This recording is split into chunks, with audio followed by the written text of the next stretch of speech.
Welcome to Around the Lens, Episode 5. Around the Lens is a weekly visual journalism roundtable podcast where 3, 4, maybe even 5 visual journalists gather to discuss news of the week related to our career field. I'm your host, David J. Murphy, a visual journalist with 15 years experience currently based out in Charleston, South Carolina. My co-host is Zach D. Roberts. Zach? I am a photojournalist with about a decades-long experience working for everything from BBC to The Guardian, and I work as a photographer and a videographer. Thanks, Zach. Our panelist tonight is Rick Friedman. Rick, I'll let you introduce yourself to our audience. All right. First of all, it's great to be here. Thanks very much for having me. Thanks for coming. My pleasure. I didn't go very far. I'm sitting in my office. But anyway, to tell you a little bit about myself, I am a photojournalist, and I've been doing this for quite a while. I'm actually in my 10th presidential campaign coverage. Nice. Way back when Reagan ran, and that was my first Newsweek cover when Reagan won the New Hampshire primary. Oh, wow. I worked for Newsweek for a long time, did a lot of work for Time magazine. I've had the honor of working for Sports Illustrated, Fortune, Forbes, Business Week, and a lot of the publications, Dave, that you were just talking about, too. Done work for The Guardian, been done projects for BBC, also do some film work. Nice. And I'm probably the luckiest guy in the world because all these years of doing this, and I still love what I do. Great. You said film work. You mean like motion, like video? Well, what I actually do is I work on motion pictures, and I'm the still photographer on the motion pictures. Oh, wow. Anything you shot recently that we know about? Yeah, I always thought that, being a photojournalist really involved the concept of hurry up and wait.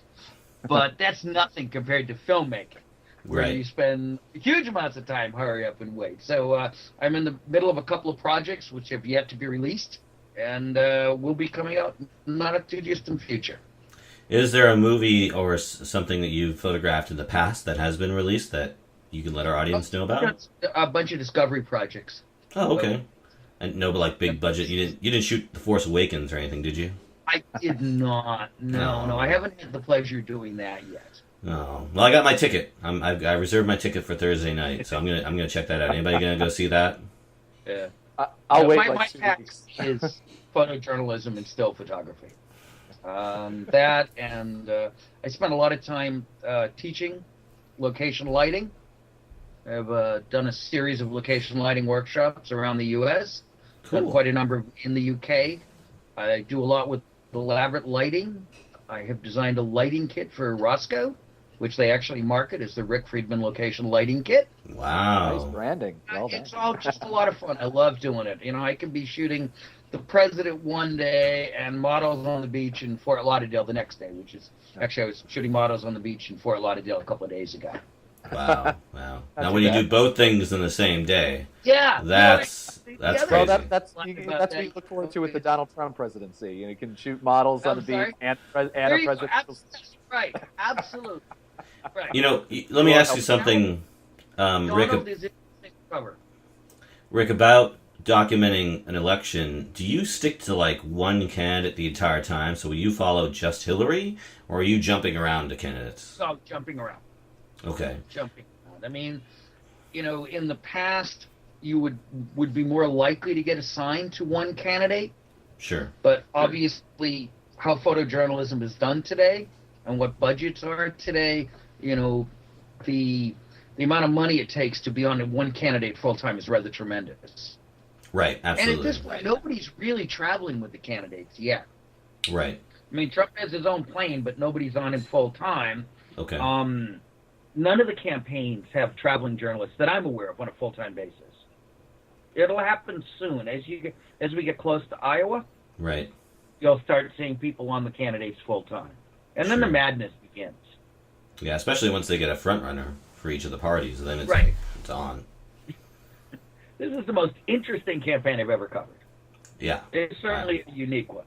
People who were supposed to be way out in front are way behind. Right. And people who are supposed to be out of it, as we know.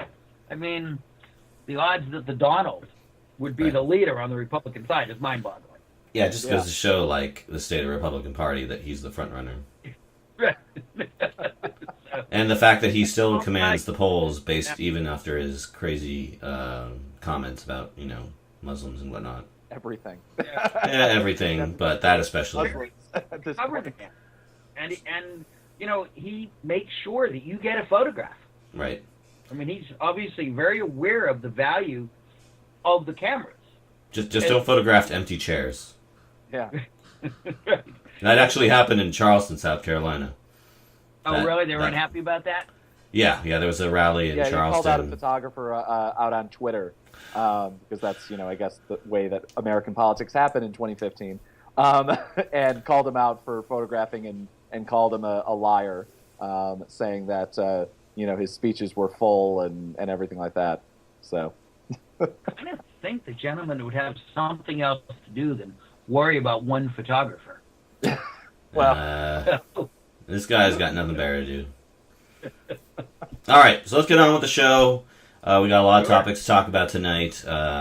Rick, can't wait to hear what you guys say about this stuff. We'll start with the top news of the week, in my opinion. GoPro, the camera company, has a new camera, or it could be just a drone, but it's called the Karma, and essentially it's GoPro's version of the DJI Phantom. Drone work, I think, in drones is definitely, if not already, going to become something that we're going to see a lot more in the world of visual journalism, just because there's so much you can do with it. And I just wonder, have either of you thought about drone photography, videography in your work, whether or not you've actually used them, or GoPros? I mean, what are your thoughts on the concept of drone work in our field?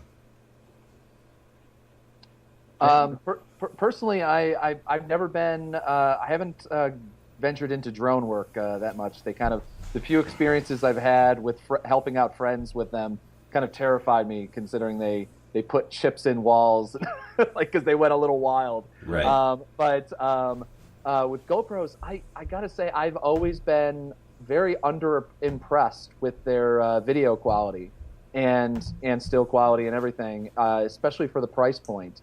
They always filmmakers always talk about how, for the price they're really cheap and so they can destroy them. But like the GoPros are usually, the new ones are usually like $500. I'm like, you can get a Rebel, what are they on, T4i or whatever now for $500.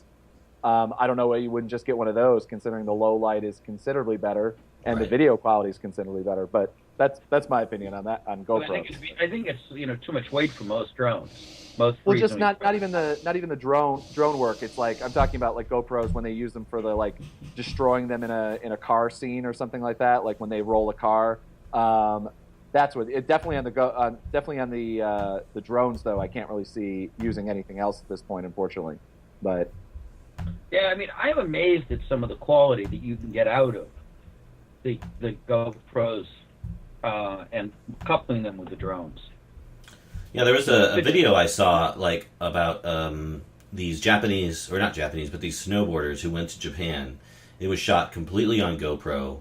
It had drone work. It had time lapse. It had night lapse. It had all these wonderful techniques, mounted camera work, and it was just beautiful. Like, it floored me. So I mean, I think the quality, if it's not there already, it's definitely coming up. Like the Hero 4 recently came, the last one that came out was 4K, and I have that one, and it's really stunning. Yeah, I mean, it's a lot cheaper to fly a drone than to go rent a jet Ranger. And I'm kind of surprised, all the news stations have, choppers. Right. I'm kind of surprised that at, certain news events that you're not starting to see drones flying over a scene where they're holding the journalist back 2 streets away. And I'm kind of surprised that you're not seeing them yet. At least I haven't seen them yet. But it may be a way for still people and for TV stations that don't have their own jet ranges to get some aerial footage, because you can get some phenomenal aerial footage now from 400 feet. Yeah, and I mean, it's not just aerial footage, but it's timely. You can have a drone in your backpack in your kit and just throw it up in the air. as of 1 week from today, if you are over the age of 13 and you get a drone, you're going to have to register it with the government. Yep. I guess if you're under 13, you can crash it into whatever you want.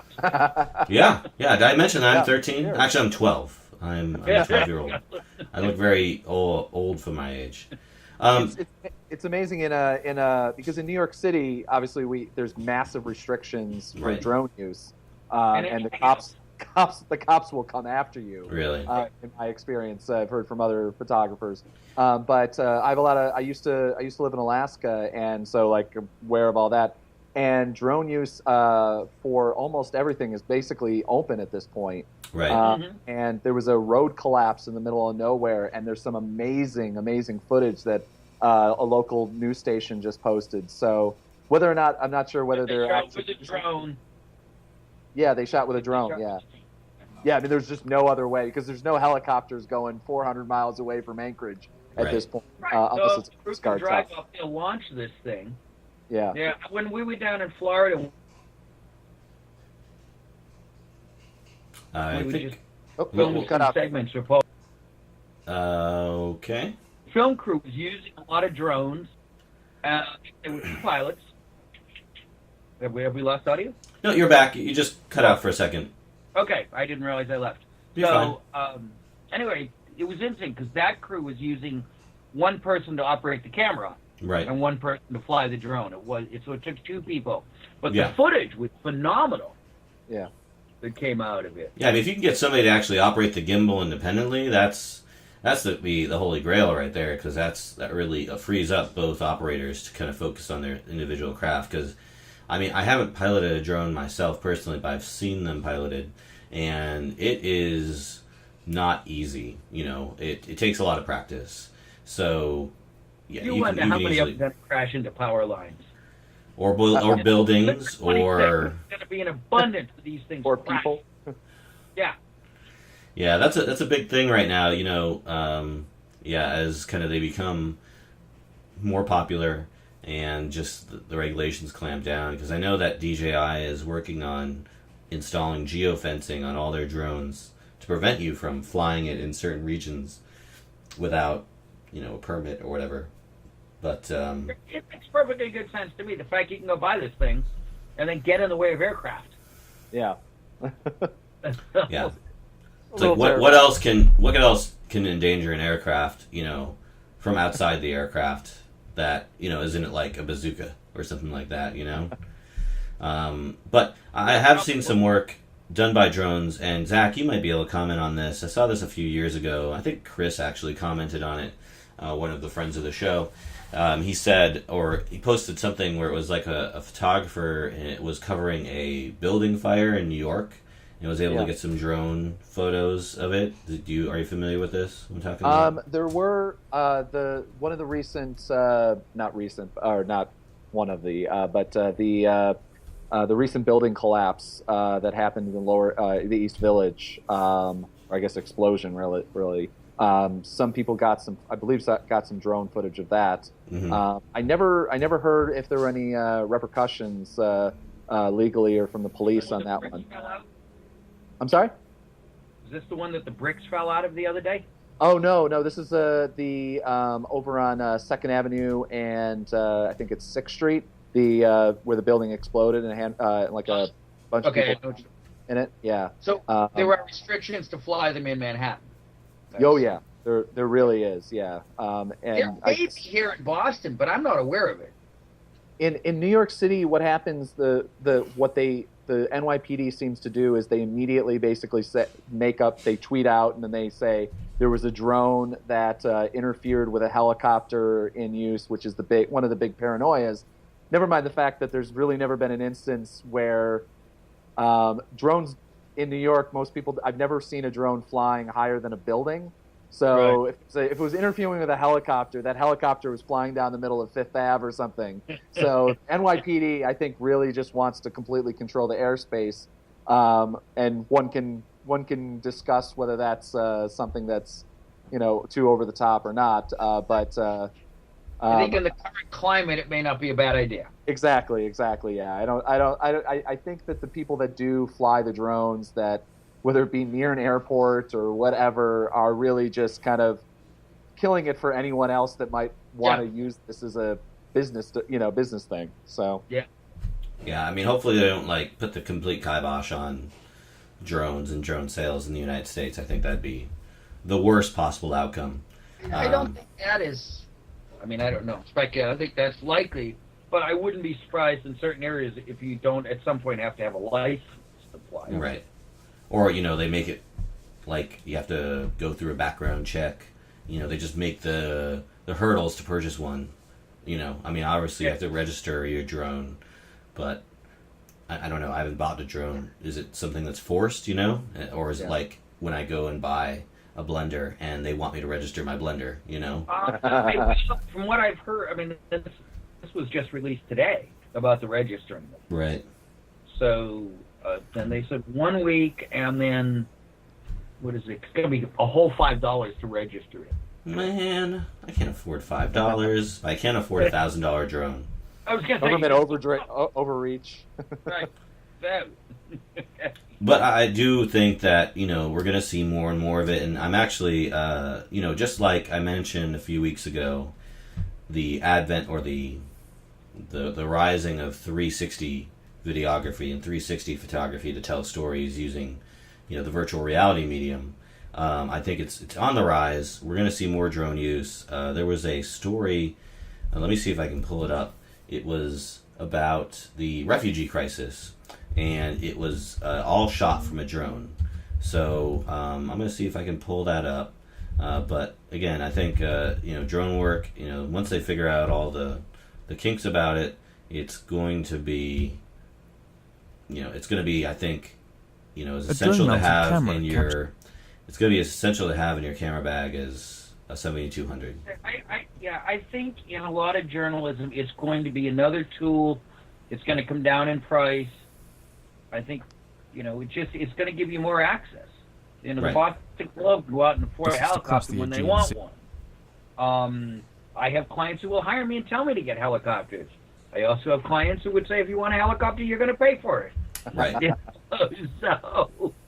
I just, as a photographer, I'm like, one of the reasons I got into this business was the fact that, I get to hang out the side of a helicopter, hang out the side of a plane, and travel places. And now thanks to this bloody technology, it's making it easier and easier for people, for even high budget shoots. Helicopter to me is great fun. I did covered a story a number of years ago. That was a rail disaster, and it was down in the bayou. And I made friends with some guys from the Coast Guard who took me up one of those big rescue choppers. And it was like a great shooting. I mean, I've shot out of a lot of jet Rangers, but boy, nothing like shooting out of a big rescue chopper. So, and I just feel like a lot of the fun is being dragged out of a line of work that already the monetary compensation is being dragged out of. But, it's still the best job in the world. Yeah. Oh yeah, that's the best job in the world. You may not make much money. You want to make a lot of money, go do something else. You want to have a great life. If you're good and you work really hard and it's your passion, this is a great profession. But I think, any young person going into this, it has to be their passion. Right. Absolutely. There's that, the old joke, I don't know where it came from, but, how do you make $1 million as a photojournalist? Start out with 2. Pretty soon you'll have 1. Get an exclusive of Britney Spears giving birth to someone. Right. Well, that's dating you, man. Maybe 10 years ago that would be a $500,000 photo, but I think you could still get some change. Justin Bieber, maybe. I mean, yeah. But I just want to mention the story. At what point is it not journalism? What it's talking? Not drones, but you could use your drone to chase these. Yeah. And you wonder why TMZ isn't doing it. Well, probably because of the cops and airspace and stuff. But I'm sure they would if they could.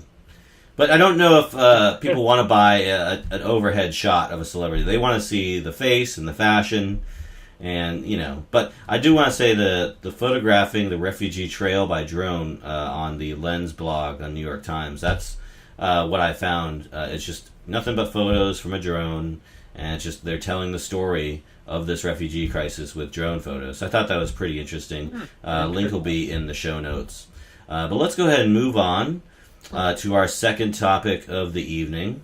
And I found this. It was basically a story about photojournalism students at Fresno State, and this professor required them to go up to like 100 strangers and take their picture or something like that. Because a lot of beginning visual journalists, photojournalists, they have to.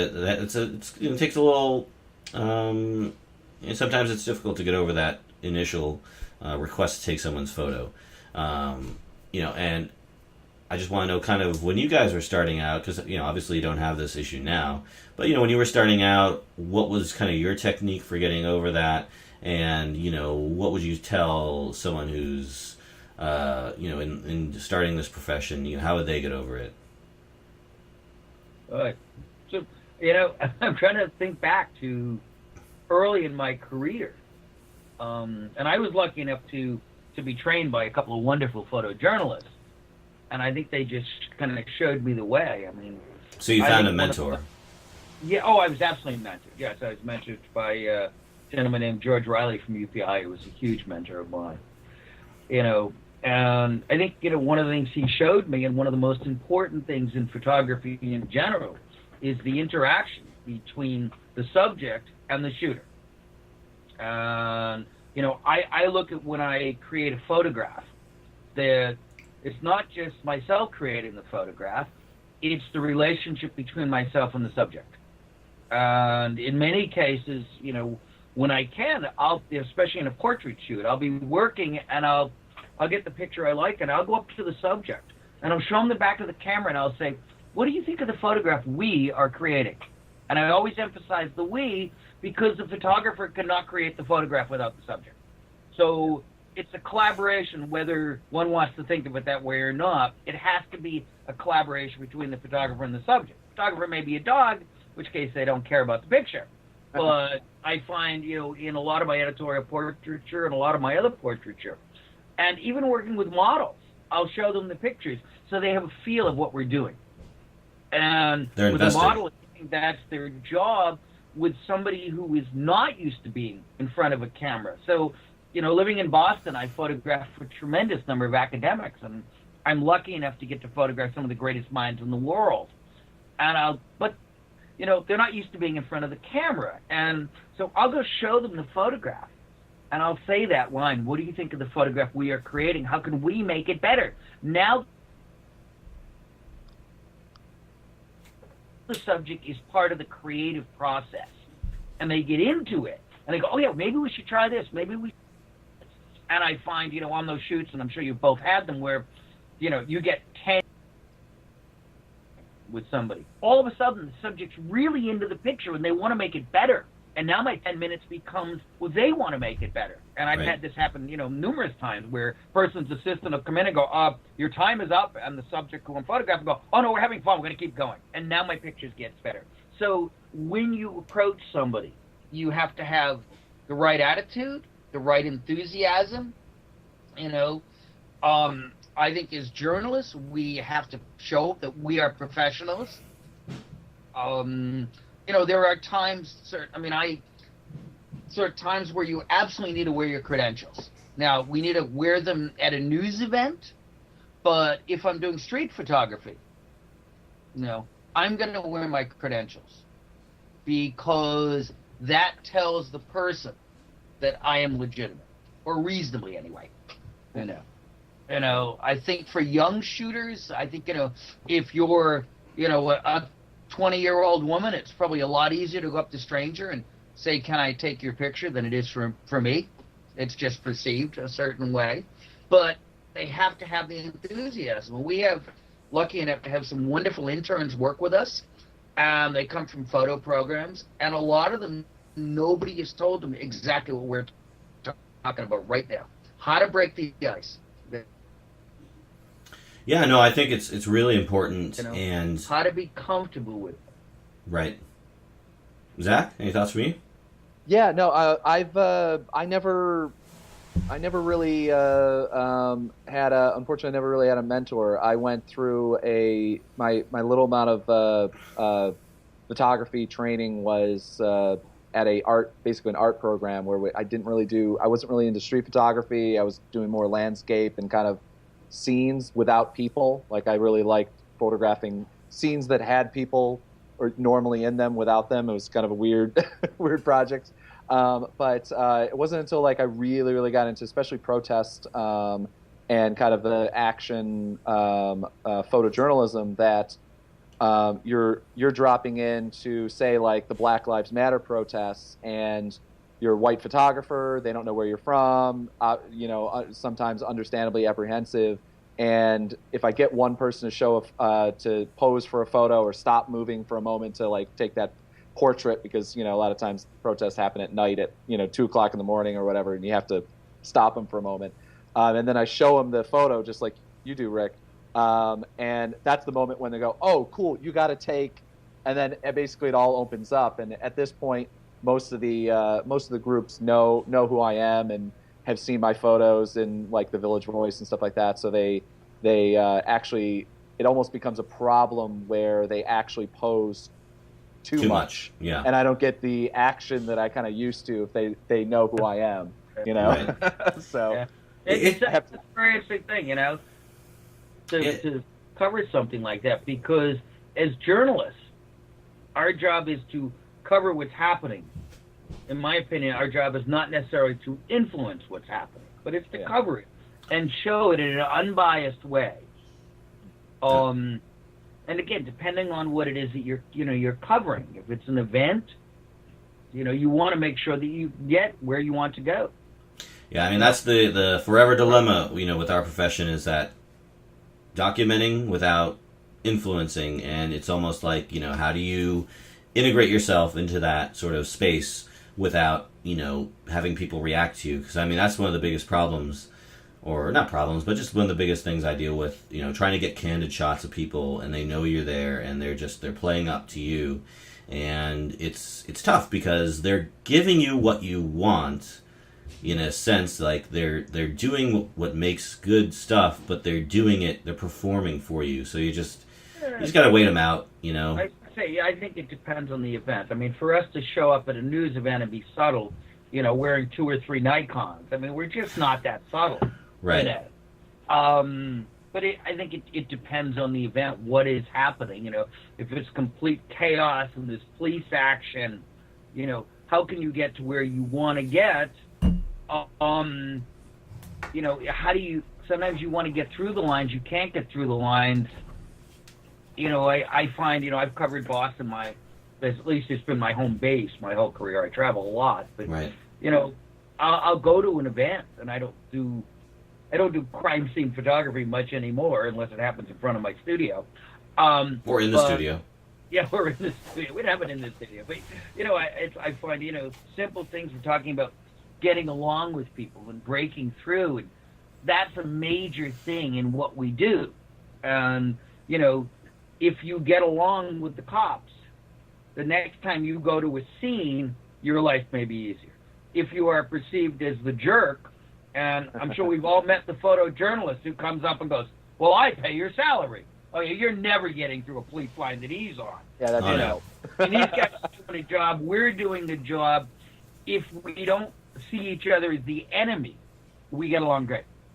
I know I've been threatened by cops, well, at least once, that they would rip off my press pass. I can't say they've all been lovely to me. I've been arrested, so... Oh, my gosh. Yeah. I find it interesting, if you get along with somebody, they'll remember it. And if you're a jerk, they'll remember it. So Right. you go to a situation with the police, and you get along with them fine, and then you see the same cop 3 years later, and he might remember you. It's like, yeah, he was easy to work with. And subsequently, if you got in his face, which is the dumbest thing, because I tell, students and young photographers, never have an argument with a guy with a badge and a gun. You ain't going to win it. Yeah. So don't even have it. I've gotten, obviously, I don't have a amazingly good relationship with the police in New York City. in my experience, they're very, very different than almost any other city. I've worked in Boston a little bit, worked in Chicago, and in San Francisco. And NYPD have a lot more kind of run of this town than the police. Well, I think I think in general, this is my personal opinion, but if a group of journalists in a community are constantly battling with the police, as opposed to, and I'm not advocating that you have to work with the police, but if you're constantly battling with them as opposed to getting along with them. Yeah. Okay. If XYZ number of journalists have had a credible number of arguments or pushing matches with the cops, well, then it paints every. I'm not saying that we have to always told, because occasionally you piss them off. But New York's a very big town. The few times that I do, like, if I have like a direct moment with them, I kind of like bite my lip, and what I'll do is I'll usually go back, and if I can find the police officer, I'll apologize to them, and like even if I was 100% in the right, just like, you know what, goes a very long way for you. Yeah. And then when I show up, and you and I don't look all that different, it goes a very long way for me too. Yeah. I mean, the similarity between you two is just. Which is actually my long-lost younger brother. I believe we're both Nikon photographers, so Nikon sucks. To Canon photographers like Dave. Around, I'm Canon, I'm Panasonic, and I'm also Sony. So I'm ambidextrous. I play with all the toys. Well, you know what my line about the gear is? They're just hammers. Yep. You can take a great photographer and give them a crappy camera. They're going to go make you a great picture. Yep. And you can take a dentist and give him a Hasselblad, and he's still not going to make you a picture. Yeah. Yes. The amount of money you spend on camera equipment does not denote your level of professionalism within the career. Yeah. So, despite what the sales agent at B&H might tell you. Yeah, I used to work at B&H, so... So you know. Yeah. Come on, you're trying to sell up that $10,000 camera kit. So we don't work on commissions, so... So the guy comes in and he's like, so you want to photograph your kids at birthday party. Okay, well, we got 70 to 200, f2.8, image stabilized, USM over here, the 5D Mark V. That'll be what you need. No, the number of times that that's the secret of like the guys that kind of like stick around at places like B&H or Adorama and don't, like, when I was there, the amount of times that I talked customers down from spending money, I'd be like, oh, look, we have this lens in the used section, or we have, no, you don't need the 51.2 Canon, L series lens. Believe me, you can get away with this. Or like the amount of time, what I used to do when a photographer would come in and had a bunch of money, I'd be like, you're going to buy this camera, and the only lens I'm going to let you have is a 50 millimeter 1.8, the $85, plastic lens. Come back to me with a bunch of. What's that? I said the 1.4 was better. Well, yes.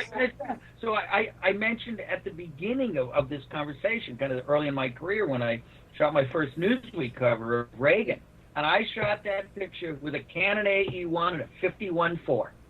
That was a great camera, and I'm a Nikon. I still have it. I think I still have one. Yeah, I'm flying around this place somewhere. Yeah, I mean, my first camera was a Nikon FM2.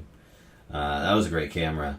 And, talking about photographing people, personally, again, I went to school 15 years ago for this stuff, so I can't really remember what it was like as much. But, I will tell someone who's starting out, I would say, just go and approach them with confidence. I mean, the hard part isn't taking their picture. The hard part is going up to them afterwards and either getting their name or their information and stuff like that. Because then you have to talk to them and you have to get their information and you have to tell them what you're doing and who you're with. And then you got to deal with some people don't like that.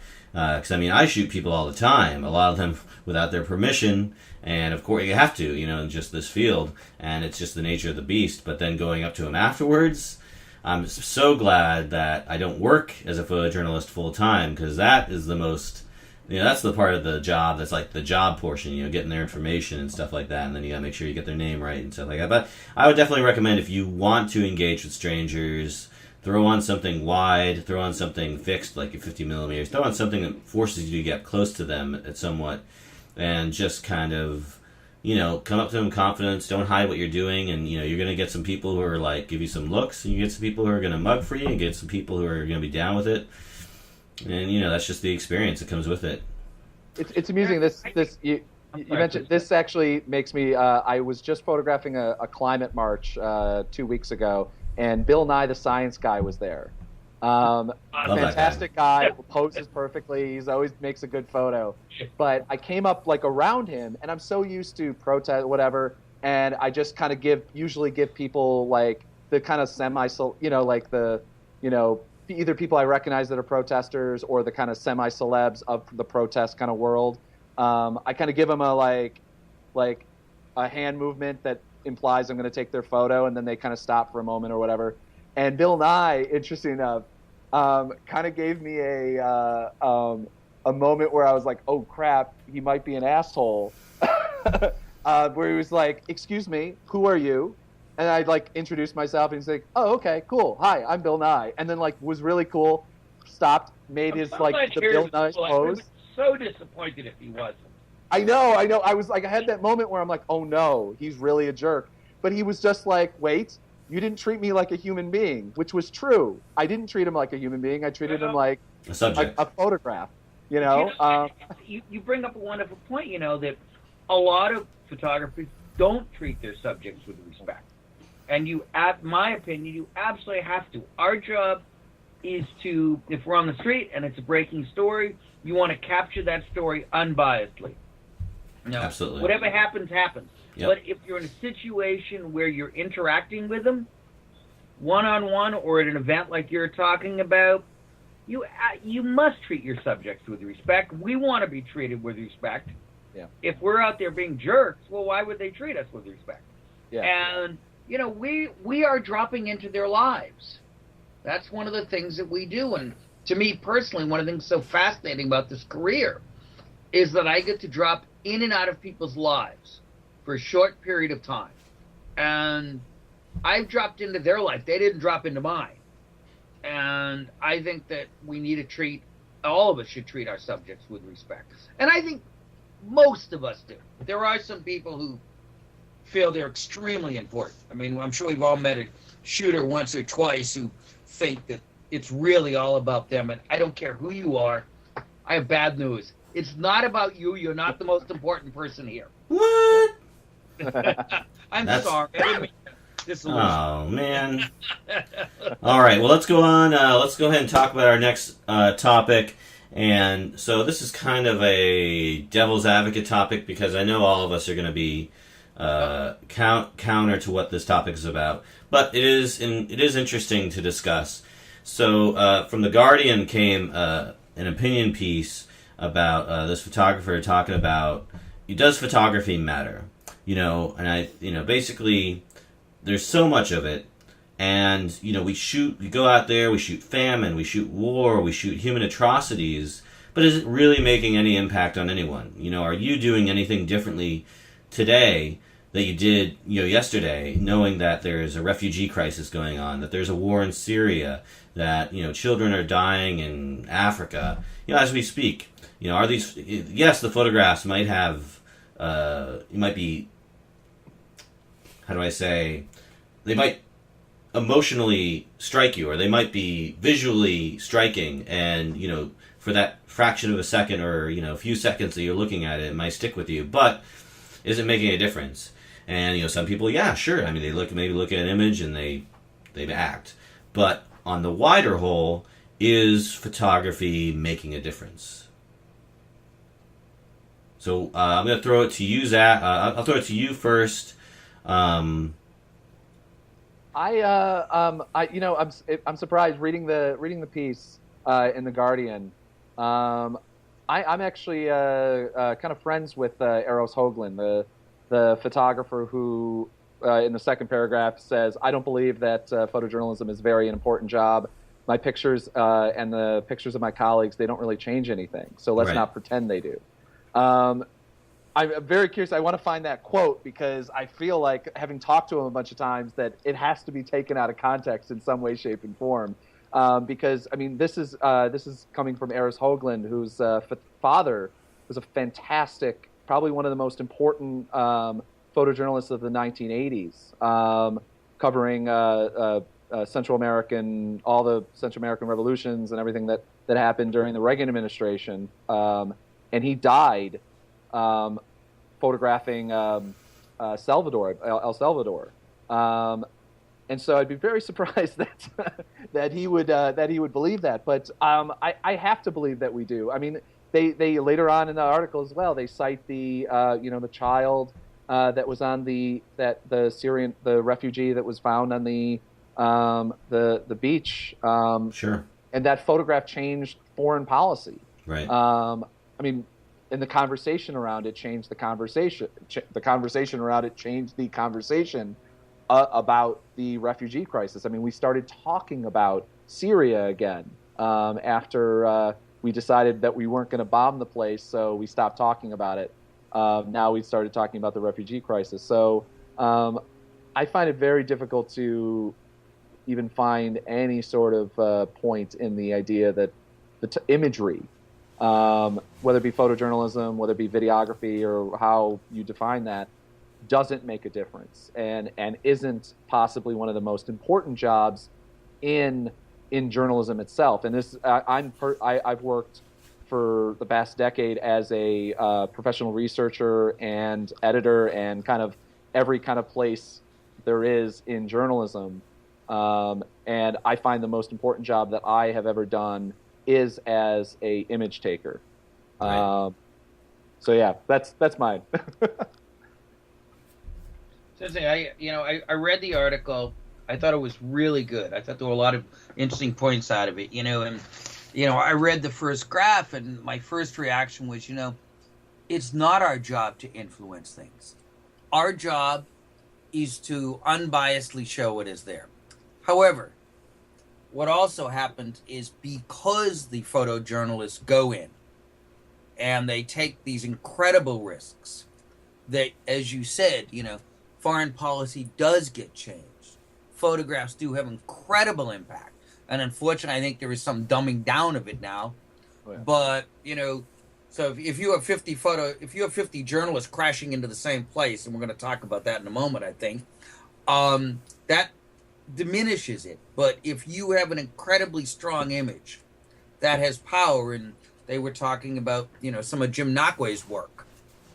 Jim's work is just absolutely amazing.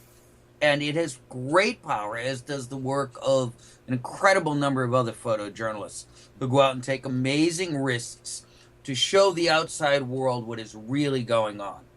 It's not the CNN live broadcast. Here we are live at our hotel. These are guys out there really, or women out there really showing what is going on.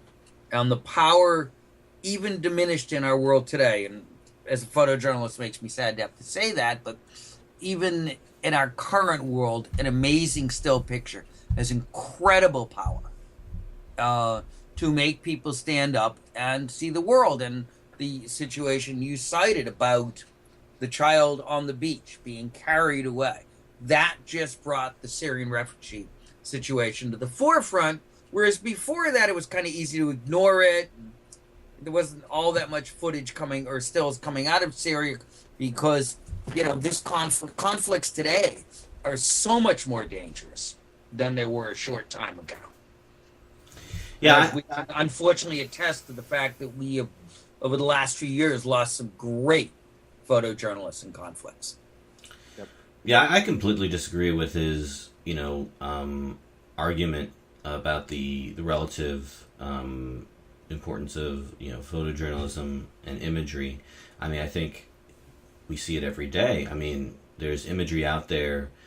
People shoot, maybe it's on their cell phones, maybe, it's photojournalists, but imagery makes change. I was reading today about this photograph of Citadel cadets who were wearing pillowcases on their head, and evoked imagery of the Ku Klux Klan. And so now people are calling for resignations of presidents of universities and stuff like that. And it's just, we see every day. I mean, Imagery has gotten, police fired. It's gotten people who were wrongly accused of something freed. I think, and my, personal experience in the military, I know that Imagery has been created by people I've worked with that has gone to the very top level and, has made our leaders, the President of the United States, DOD leadership, make decisions about battlefield battlefield logistics and whatnot. So I can't imagine that, your imagery isn't making a difference. I mean, unless you're going out there and all you're shooting are kids and weddings and portraits, then yeah, maybe your imagery isn't making that much of a difference. But I gotta believe that there's, worth in what we do, and maybe I'm not going to do anything if I see a particular image of war or devastation, but I'm sure someone will. Someone with power will affect. And, the moment you stop saying that what we do won't really change anything, then I think you've lost what it means to be a photojournalist, and really you should just get out of the way and let others do the work that I think is vital. I gotta because, like I said, I'm a huge fan of Eros's work, and I actually, it's one of the very few photo books that I actually bought this year was his kind of cumulative work on Juarez and Afghanistan, and it sounds like there's a CNN article that links through it, and it discusses basically his kind of decision that he's potentially done with photojournalism due to becoming, like, having a child and kind of moving on in life. So I definitely understand. I've been there with my photography where I feel as though it's not making a dent, and whether that be that the dent meaning not getting the attention that I think it deserves, or not making money, or not being able to survive just doing this alone. I definitely have been there. So I kind of feel as though that it's at least the way that the article is kind of built from there is kind of taking taking a moment where a photographer is very kind of beaten down, because he's been doing a lot of really amazing work for years that hasn't been getting a lot of attention. So, I probably, we've all been there, and whether we decide to make a career move or what, I luckily, either way, whether I was even going to quit photography or not, which I kind of came to that conclusion. I had all my gear stolen back in 2010, and that was my moment where, is this really what I want to do as a career? I have to re-spend, over $15,000 worth of stuff. And I made the decision that it was the only thing that I wanted to do. So I hope he has a change of thought, because he's probably in my opinion, one of the best photographers working out there today. So, anyway. All right, Zach, your assignment is to get him on next week's show. I will try. There is no try. There is just do or do not. There is no try. Okay. I think that, for most of us who work as photojournalists, in the overall scheme of things, that, our work has value in that particular story. I think for a very small number of photojournalists, their work has great impact. And we've been talking about some of those people. I don't think I love what I do. I think occasionally a picture I shoot has some impact within that field. But for the folks out there showing, the conflicts and sort of the tough situations of so many folks in the world, that work does have value and impact. But I think what I do also has value. And you have to, as a photojournalist, you have to make your own personal decision of what is it that you want to do. I have friends who are just fantastic photographers who are very happy working for medium-sized papers in a wonderful location.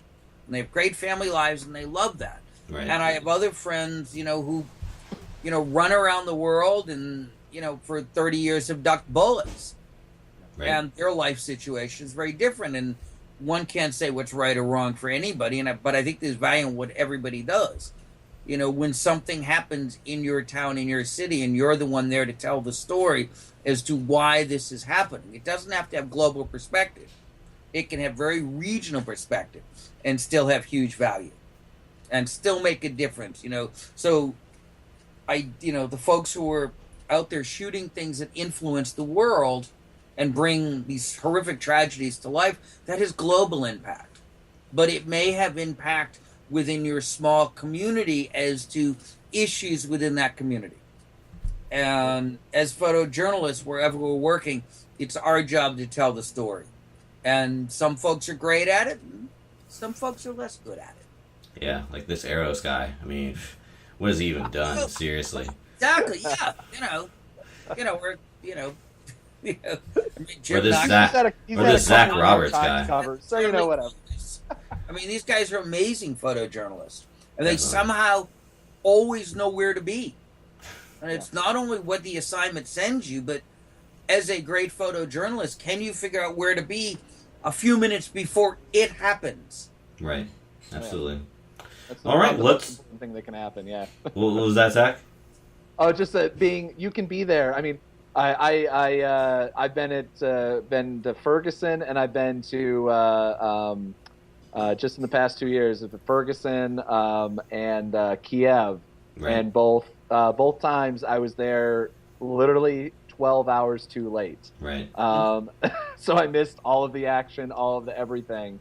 So that's the most important thing, is being there at the right exact moment and being in the right spot. A lot spot. of it is sizing up a situation, predicting it, and figuring out how to get there. Yeah. And depending on who you're working for, if you're working for a major publication, then you don't care what it costs to get there. Yeah. The life of an agency photographer today is very different than it used to be. Yeah, I mean, my personal the way I work is I try and get there before things happen. So, usually about 12 hours before stuff happens, I'm there and I'm in place. So when the shooting happens, I'm the first person on the scene. Look, we all don't have DARPA technology for, like you do, that allows us to time travel. So Let's just say I know a guy. Yeah. Dr. Brown, but I'm not That's going the to... airplane. All right. Well, let's go on to our last topic of the evening. And Zach, I'm going to let you introduce this one because this was your topic. So go ahead, buddy. Take it on. Yeah. I mean, I don't know.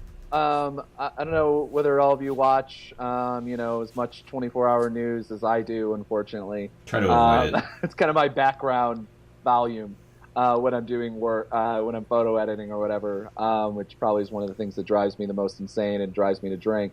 But I believe that it right after the FBI was done, at least supposedly done, with clearing the terrorists that in San Bernardino, their apartment.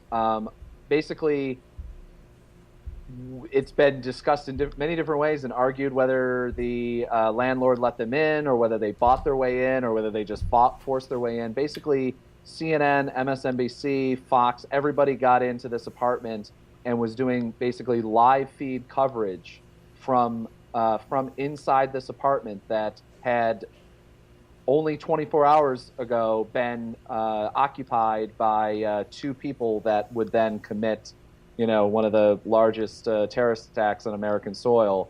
But what my big problem was is what they did was they basically ransacked the apartment. They went through, they found driver's licenses from the grandmother, who had nothing to do with anything, showed the driver's licenses on TV, showed her social security card on live TV. So basically doxing the rest of their family, which is probably, I would assume, probably on a lot of people's lists of places that they were going to go do something. And you just gave people the home address to a very, very very threatened human being. And I'm just, I'm curious if anybody else saw this on live or saw the coverage afterwards. To me, watching it from every angle, it was unbelievable. It was like a shark frenzy, Yeah. And if you listen to what the reporters are saying, I mean, they're getting up to going, we don't really know about this, but we're here live. We have no idea what we're looking at, but we're going to show it to you because, look, we made it here. Yeah. And it struck me as the epitome of, you know, it's better to be first than to be right.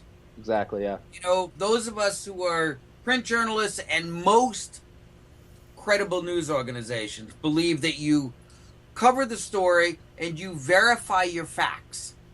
You know, as a, you know, print photojournalist, I work for publications that when I submit a photograph, that photograph has to be 100% accurate, and I have to defend the caption.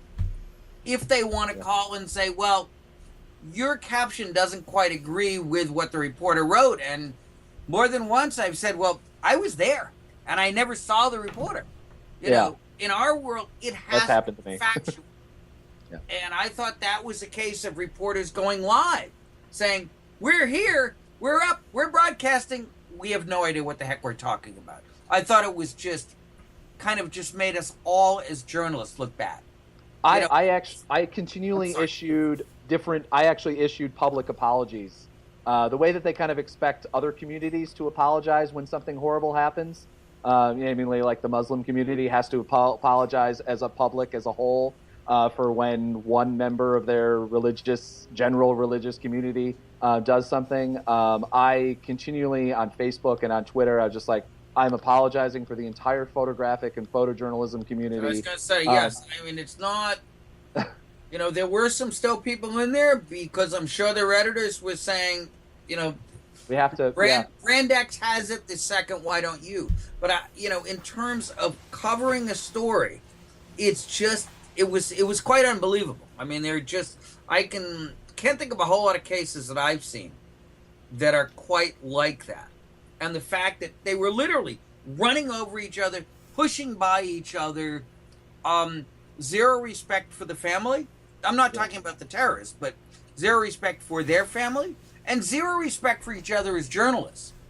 And, you know, I think when we do this, you know, we have to have respect for each other and we have to have credibility. You know, if we don't get it right and we keep going out there and, you know, we used to, you know, the line about we tell it the way it is. If we don't know how it is, we make it up. That destroys all of us. And, you know, people say, why should I believe the press? They make it up. And they're just live throwing it out there. No backup, no research. You know, if we don't have credibility, we don't have anything else. And, you know, personally, I'll go a bit off topic, but one of the, a term that kind of really bugs me is the term citizen journalist. As journalists, we have responsibility to get it right. And if we don't have it right, don't put it out there. If you can't back up your statement or your photograph, you know, for the longest time in print, and major publications still do this, you have to have 2 or 3 verifications as a story before you throw it out there. Right. Yeah. Okay. Live TV in a situation like that could care less what's right. Just throw it out there. And that diminishes what all of us do. Because if we don't have it right, then just send a bunch of neighbors out there with iPhones who get in front of it and make it up. They're not journalists. They have no responsibility. The term citizen journalist means I have an iPhone and I don't have to be responsible. Yeah, it's funny you mentioned that because the story... Sorry, I get worked up over this. No, it's great. It makes for good audio. But the story mentions how, like, citizen, you know, people were just kind of wandering inside the house. Like, some guy with a soda was walking around. Some kid was walking around. Brought their dog inside. Somebody brought a small pet inside. It's just a crime scene. Like, why not bring your dog? And now, it was such an important thing in, you know, homegrown American terrorism. Right here, grown under our faces, and the media couldn't trash it fast enough. Now, when I first heard about this story, it was just a quick blurb on television, and the way I understood it was that the police had allowed the media to go in. So, you know, obviously reading this story enlightened me to the fact that no, it wasn't the media or it wasn't the police who allowed it, it was the property owner. who the police had actually turned the property back over to him. So there was nothing in the house that was necessarily going to be used for, not used for evidence, but the police were done looking at the property. So, because the first thing that came to mind was like, oh man, these reporters are messing up the crime scene. They're contaminating it. But no, they're actually not. They're just going in somebody's personal residence. And then, on the story, the owner's like, I didn't mean to let them in. I just was opening the door and they swarmed me. So I think it could have been that. It could have been, maybe I think it was kind of this crowd mentality where one reporter's doing it. Absolutely crowd mentality. Yeah, it's just a mob. If my network doesn't get it and the competing network does, then I'm really going to, catch it from my desk. And it's like, well, I got to be the first one through the door. Yeah. Right. So probably one guy was like, man, hey, you're opening that. Can I get in there? Is that? And the guy was like, I don't know. And then before he knew it, like 3 other guys were like, hey, that guy's trying to get in. We got to get in too. We're going to miss the scoop. And then, it's like once somebody else does something that is, I guess, whatever you think of it. It's not a scoop. Or it's just not seen as, like, wrong, It's like everybody's on. I'm not the only person who's doing something wrong, so... I think somewhere down the road we'll be at some event, and this will be brought up. And things that happen far away that journalists or people in the media misbehave on comes back to haunt you. I mean, it's just...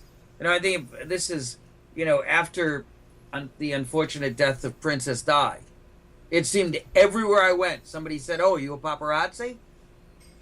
Didn't matter what I was doing. Right. We were all branded the same way when it was something that, 99.999% of us never would have done. Yeah. I mean, it's tough in that situation, I'm going to play the devil's advocate here for a second and say, you're on the scene, this is happening in front of you. Do you not do it? Do you not get that same thing? Do you stand your ground? I mean, obviously but the armchair sort of Monday night quarterbacking, if you are on the scene and you are working for News Channel X or Publication Y and the competition goes, what are you going to do? Say to your editor, well, I stood outside because I had principles? Yeah, you're fired. Congratulations, you need a new job. Yeah, I've worked for Publication Y. They're jerks. Doesn't make us look any better. Yeah. And I still think the situation's wrong. One thing that I do in a lot of those scenarios, whether it be like a lot of times in protest scenarios, whether it be like some person got hurt or a cop had something happen to them and whatever, and then the press swarm happens, or it's a victim's like a lot of the Black Lives Matter protests. One of the victims' mothers will be there and she'll cry or she'll break for a moment.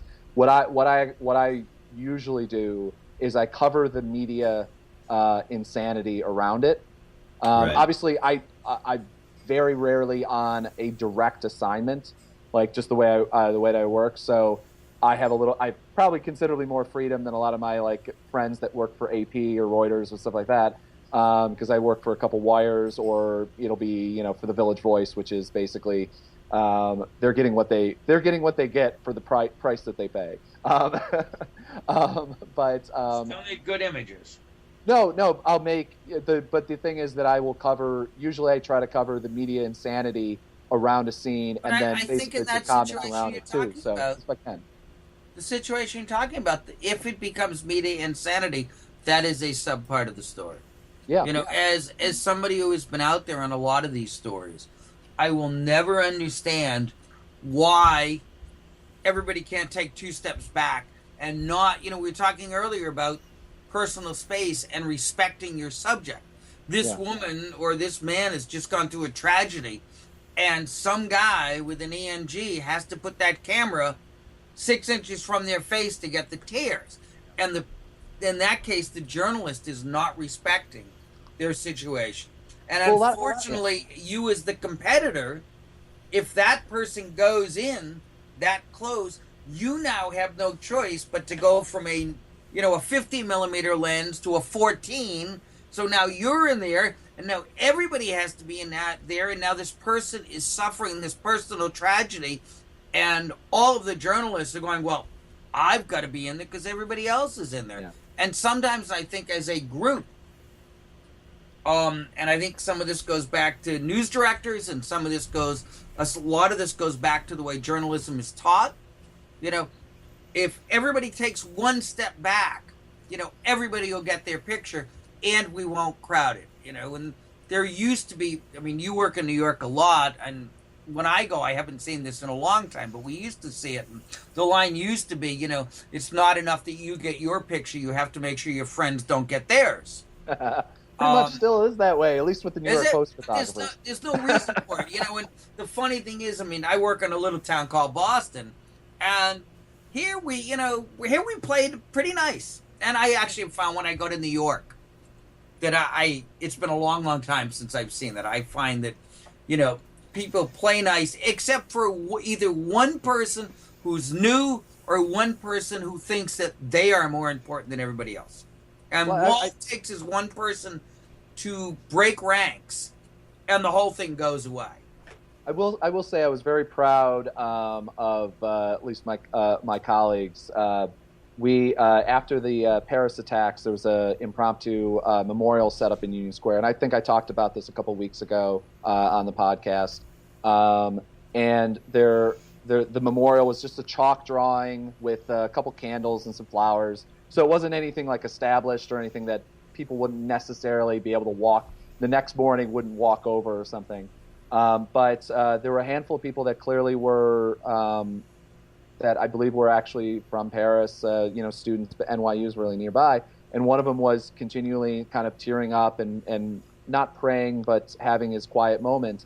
And everybody else around, there's at least 5 or 6 photographers who were using telephotos, shooting it wide, doing basically whatever it is.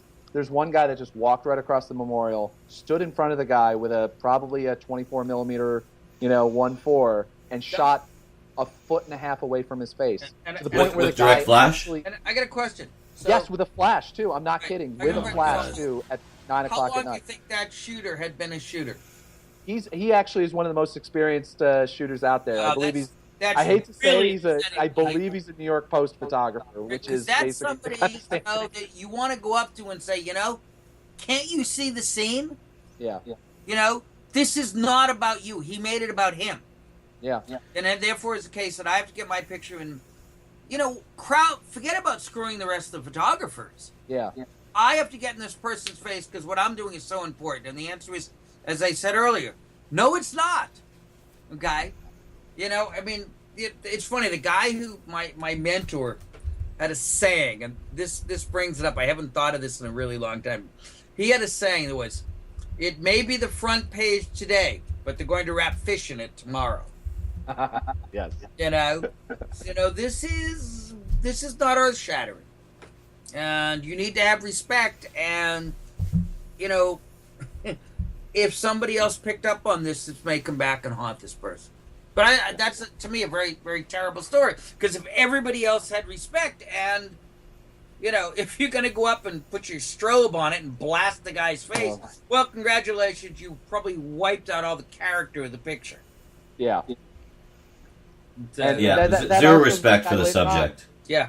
Didn't have any interest in having his photograph taken later on. So basically, he ended that one guy because there's only like 10 people at this place. He ruined the moment. The minute you fire a flash in somebody's face from 2 feet away, you know, you've ruined the moment. I mean, if you know, our job, again, as I said earlier, is not to influence the story. Our job is to cover it and capture it.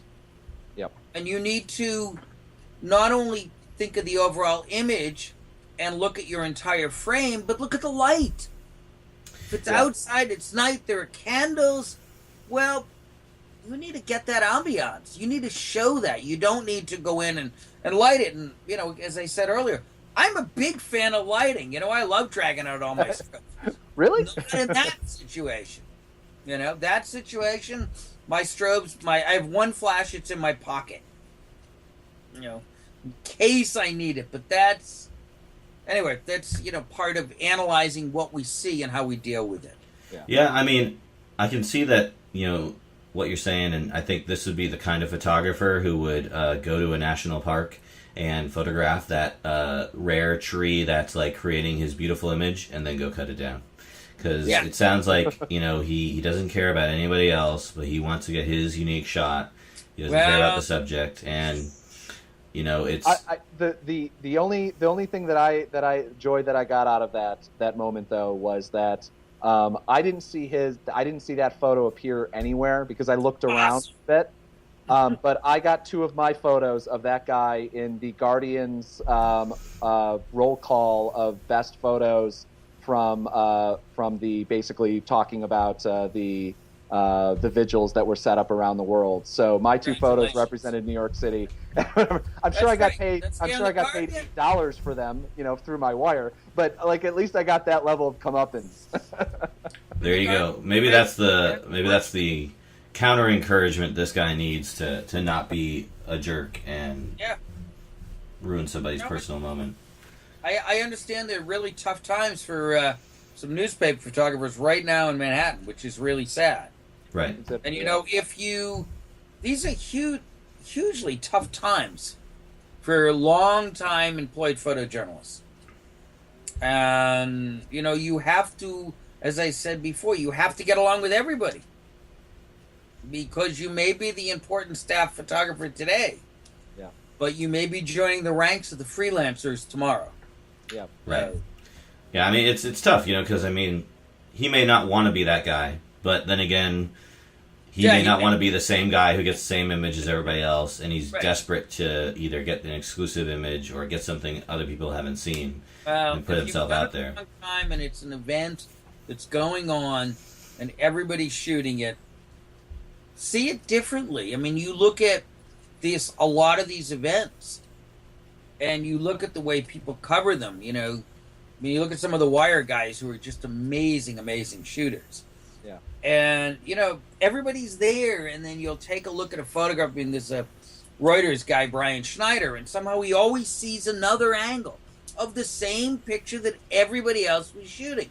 And Brian sees it differently. And you can do that. But you don't need the pack mentality. Right.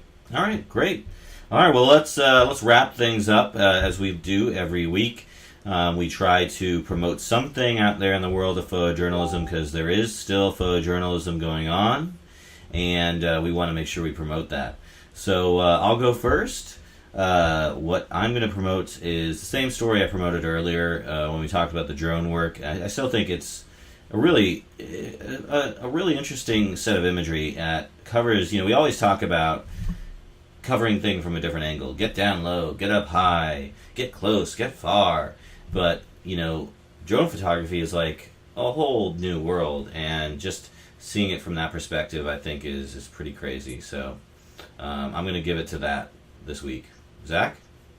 Mine is, as it often is from the Boston Globe's big picture photo roundup that they do.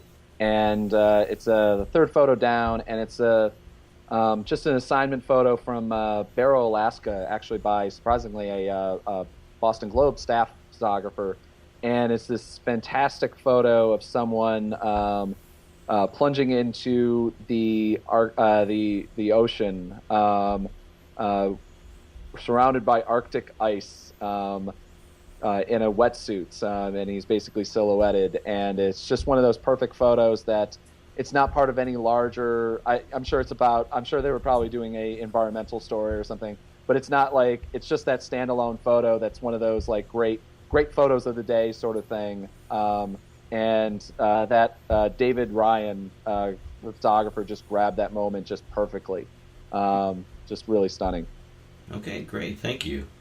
And I'm going to follow that up by saying David Ryan is a great photographer.